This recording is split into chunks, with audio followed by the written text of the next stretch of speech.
Hello everyone and welcome back to the channel. It's me, Antonio, back with another video today. Liking these spiritual lectures, you feel me? But yeah, hopefully everyone's enjoying their day. We didn't really have any rainy weather here in Florida today.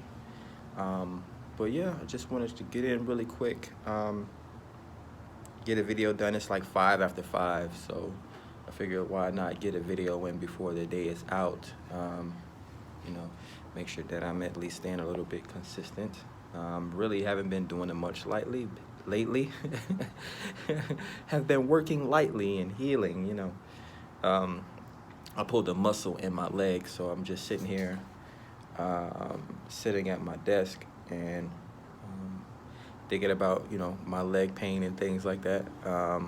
And then I came across this news article on YouTube about this woman that was in the hospital, and she's like begging to leave the hospital because she feels like the doctors are like trying to kill her. They keep giving her medicines and things like that. Interestingly enough, it was a penicillin. And I thought about my whole situation. Again, about 2 years ago, I was given an antibiotic, a penicillin. It was actually an augmented form of amoxicillin. So once I took that medication, I immediately started having symptoms. I think I took it before I went to sleep. And as I was in my bed laying, I felt like my face getting red hot. It was like bubbling. It was really itchy. Just a lot of bad things happened over the next course of a week. It didn't take that long for me to go to the hospital. It probably took me about a day or two to go to the hospital. Started breaking out really, really bad. Like my flesh was like literally peeling off my face. My jaw was like this swollen, or my chin. My tongue was swollen. I had like my whole scalp had broke out. So pretty much everything on the top half of my body was, I don't know, it was an allergic reaction. I swole up. My skin started breaking out pretty bad. Everything that comes with an allergic reaction. And of course, these doctors should have known my medical history. So I don't know why they would prescribe me something that would cause a severe allergic reaction. And then the whole time I was in the hospital, they was recording. They had 10 different doctors in a room standing around recording and asking questions. And of course, I'm pretty sure they altered some things in their medical books and their history books based on my whole experience, really my whole life experience. I had a liver transplant and things like that. Well, I had a liver transplant. I don't want to say things like that because it's not normally something that people would go through. But yeah, I had my surgery, and the interesting thing about it was that, it was always kind of, always wanted to like really check up on my health and things like that. So when I would go to the hospital, I would notice that we would always get the medical records and things like that. And I remember one time, like when I first moved up to Broward, I was about 12 or 13, going to a pediatric associates to get like checkups and everything like that. And during that time, my eyes were yellow, so we were trying to figure out why my eyes were turning yellow and things like that. And for whatever reason, the doctor did not want to give my mom the doctor's notes from that visit because she owed money. I think the case was, couldn't pay for the medical records, so that's probably what fed more into that situation for another 5 years. You got stuff. You already know. Yo, little man, you ain't even open the door, bro. You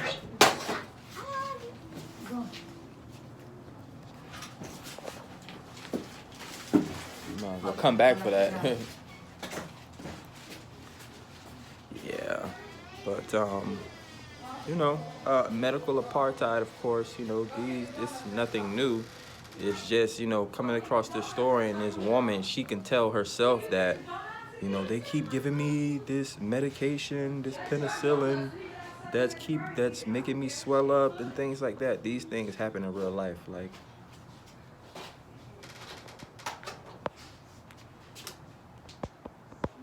take it in the house.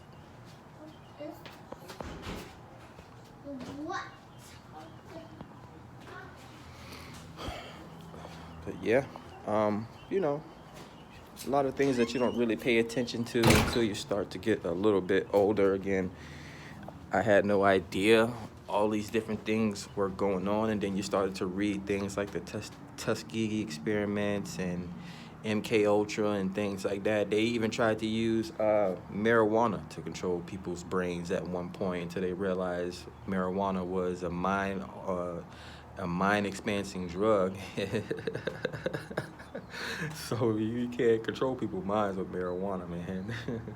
People either get too paranoid or they'll start to have, spiritual visions and things like that. It's a very freeing drug. One that they used heavily during Woodstock or the peace era.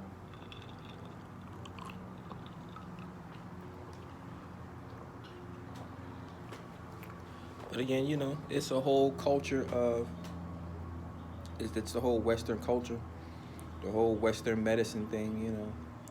I watch medicines and practice medicines from different cultures and different religions as well. Um,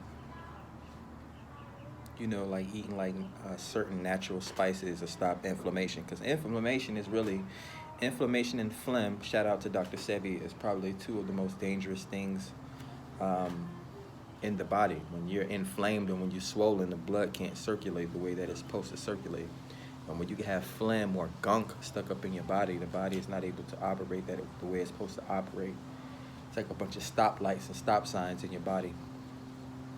But yeah, man, I research all different types of spiritual medicines and spiritual leaders, you know.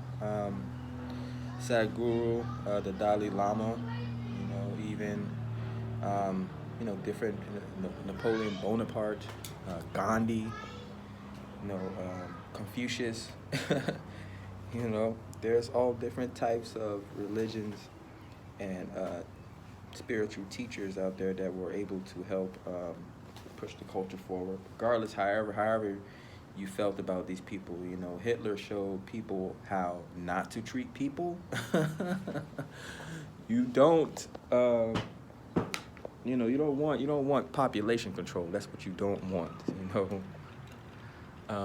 You don't want to cherry pick races. You know, that's not good for natural selection.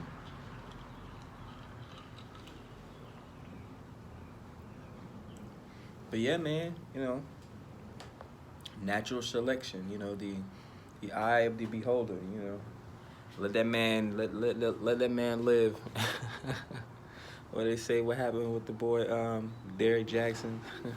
Say his wife. I don't really want to talk about the man's wife, but you know, she's actually attractive. I'm not even gonna lie. You know, some men, especially men that's built like that, they have to have, certain women, if you know what I mean. Like even me, like my BM, I like big women. Like there's been a lot of great men in history that's like big women. But everyone has their own particular systems, their own particular ways and beliefs of doing things. Just watch yourself when it comes to, you know, hospitals and medicines and keeping your body right. See, that's another thing. Instead of, charging people or, you know, it's time for people to do their taxes and you charge them $700 because they didn't have health insurance. Well, the government should be providing health insurance. You know, you should be providing $100 a month for free gym memberships or workout equipment or things like that. These are simple fixes. You don't have to try to tax people on the back end. You don't have a failing country of sick people. If people are going to be worried more about their health than they are about starting businesses and trying to help these politicians run this country. But yeah, man, you know, that's all I had to say for today. I was, you know, all over the place, but it was really just me, you know, remembering and the times of my surgery and different things that affected my life when it comes to dealing with that whole medical system and that whole medical situation. Again, you know, I should be taking pills for the rest of my life, but I decided to take alternative routes, you know. Try and eat right and exercise as much as I can, drink water, cranberry juice. You know, your karma will live out. You'll live out your karma. All right, man. I'll talk to you guys later. Pretty sure I'm blanking out on something that I wanted to say, but we'll catch you in the next video. Be safe.